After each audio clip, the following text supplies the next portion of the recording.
November 13, 1974, around 6:30 p.m., a 23-year-old man entered Henry's bar in Amityville, Long Island, New York, and what he revealed there shocked everyone.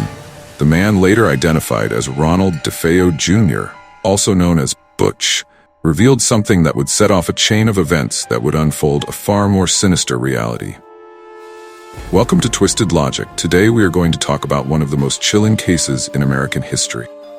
This tragic event has captivated the public's imagination for decades. So let's dive deep into the details of the Amityville horrors.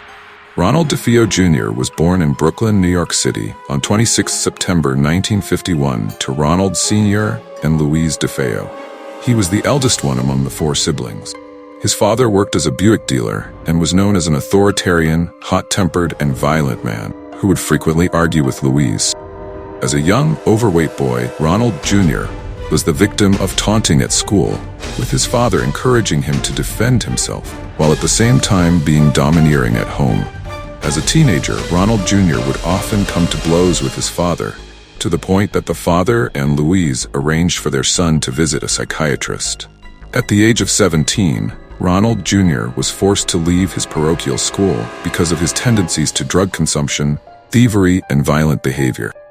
On one occasion, while on a hunting trip, Ronald Jr. aimed a loaded rifle at one of his friends, scaring the latter away.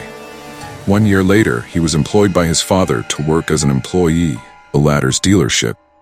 However, it was a gravy job for him, since he always received an amount of cash every week, regardless whether or not he showed up for work.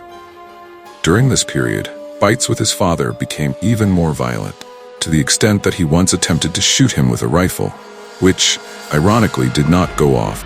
But on the night of November 13, 1974, everything changed for the DeFeo family. Ronald Jr., now 23-year-old, walks inside a nearby bar where he stares frantically at everyone. People sitting in the bar were shocked and stunned at what they were seeing. There he stood, Ronald Jr., as he was shivering from the head to toe, and in a very scared voice he said, "You gotta help me. I think my mother and father are shot." As soon as Ronald Jr. told them about this incident, a small group of people went to 112 Ocean Avenue, which was located near the bar, and what they found inside the house was bone-chilling and straight out of a horror movie. Inside a bedroom, they found two bodies lying face down on the bed with blood all over the sheets. They were the bodies of Ronald DeFeo Sr. and Louise DeFeo. One from the group, DeFeo's friend Joe Yeswit, made an emergency call to the Amityville Police Department. The police soon arrived at the crime scene. They went inside the house and started searching for any clues the killer had left. As they were looking all around the house, the police discovered something terrifying. In another room, the police found 4 more dead bodies lying upside down on the bed. Dawn, 18, Allison, 13, Mark, 12, and John, 9. All 6 family members were found dead in their beds, having been shot with a .35 caliber Marlin rifle. The crime scene was eerily undisturbed. There were no signs of struggle or forced entry. The children had been killed by single shots, while the parents had each received 2 shots. Physical evidence suggests that Louise DeFeo and her daughter Allison were awake at the time of their deaths. The victims were later buried in St. Charles Cemetery nearby in Farmingdale. Ronald DeFeo was the lone surviving member. He was taken to the local police station for his own protection after suggesting to police officers at the scene of the crime that the killings had been carried out by a mob hitman named Louis Fellini. However, an interview at the station exposed serious inconsistencies in his version of events. Fellini, the alleged hitman, had an alibi proving that he was out of state at the time of the killings.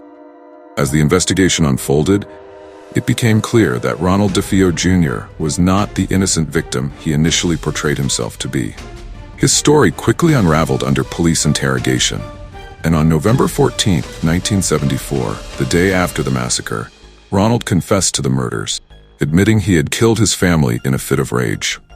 Ronald claimed that he would hear voices in the house urging him to kill his family, a detail that would later become a focal point for supernatural speculation. DeFeo told detectives, "Once I started, I just couldn't stop. went so fast. He admitted that he had taken a bath and redressed, and detailed where he had discarded crucial evidence such as blood-stained clothes, the Marlin rifle, and cartridge. According to Ronald, he later put the murder weapon and the blood-stained clothes inside a pillowcase, which he later casted inside a Brooklyn storm drain. He then went to work at the Buick dealership, called his home several times, called his girlfriend, 19-year-old Sherry Klein, and went to her home in the afternoon, where he again called his parents. After taking Sherry shopping, he paid a visit to Bobby Kelska, a friend of his, to whom he gave the same report he had previously given to Sherry, that he could not contact his family, though they appeared to be at home. Ronald Jr. spent the remainder of the afternoon visiting friends, drinking and taking heroin. In the evening, he again met with Bobby at a local bar, before going back to his home, where he finally feigned discovering the horror he had perpetrated earlier that day. Ronald's trial began in 1975. His defense line at the trial was based on insanity, which was supported by psychiatrist Daniel Schwartz. The trial was highly publicized. DeFeo Jr. claimed in court that he was possessed by Satan while committing the murders and that he acted in self-defense, as he had heard his family's voices plotting against him. While his defense argued insanity, the jury found him responsible for his actions, and in 1975, Ronald was convicted of 6 counts of second-degree murder and condemned to 6 concurrent sentences, 25 years of imprisonment to life. Ronald was incarcerated at the Sullivan Correctional Facility, Fallsburg, New York, and all of his appeals and requests to the parole board to date been denied. Since his conviction, Ronald has given several varying accounts of how the killings were carried out, in one instance even implicating his own sister, Dawn, in the murders. Ronald remained at the facility until his death on March 12, 2021. But the DeFeo murders were not the end of the story for the house at 112 Ocean Avenue. Just over a year after the murders, in December 1975, George and Kathy Lutz, along with their 3 children, moved into the house. The Lutz family claimed to experience a series of terrifying and unexplained events, including strange noises, foul odors, physical attacks. These experiences were chronicled in Jay Anson's 1977 book, The Amityville Horror, which was later adapted into a film. The Lutz's account fueled the house's reputation as one of the most haunted places in America, sparking a wave of paranormal investigations and media attention. Skeptics have questioned the validity of Lutz's experiences, suggesting that they might have been embellished or fabricated for financial gain or publicity.